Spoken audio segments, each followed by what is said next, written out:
دی چې زه NFC واټ کې کومې پیسې غواړم هم ماله نه راکړې چې تا ماله دا ویش دی نو ته به ماله نورې څه راکړې لهذا په دې بنیاد باندې ګوره که سند خبره نه کوي که پنجاب نه کوي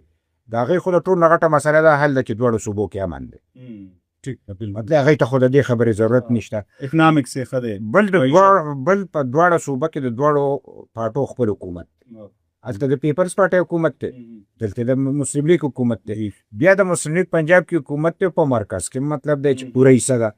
بیا چې کوم دی د پیپلز پارټۍ په څنګ کې حکومت دی په مرکز کې هم پوره حصه ده نو موږ دې ته خوشحاله یو چې که کوم ووټ ورکړی د دی وي دی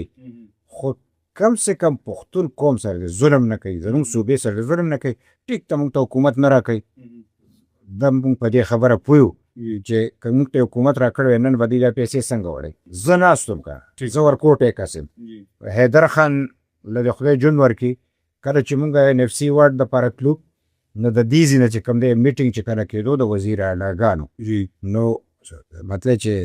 دغه زموږ چې د دې ځای نه کوم ټیم تلو په هغې کې چې کوم دی نو لکه د انټر پروینشل کوارډینیشن زه دغه وزیر وم نو زه یم ځان سره بوتلم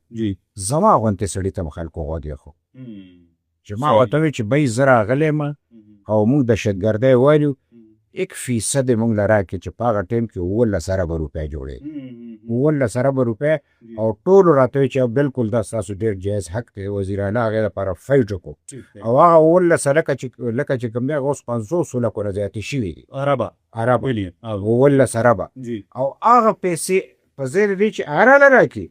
نو هغه خو بالکل مبهم دی اوس رانه شتم کټ کوي دا مطلب چې په دې کې زمونږ د پښتونخوا حکومت 100% ناکام شوی دی او دی د پښتون قوم سره زیاتې کړی او ناروا کړي دي او که دا قوم مطلب دی د دې خپلې صوبې سره مطلب رښتیا ښه کوي نو که دا هر څوک مطلب دلته ګیم کوي په کار دی چې هغه خلک په دې صوبه را نه شي چې هغه د دې صوبې د حقوقو چې کوم دی سودا کوي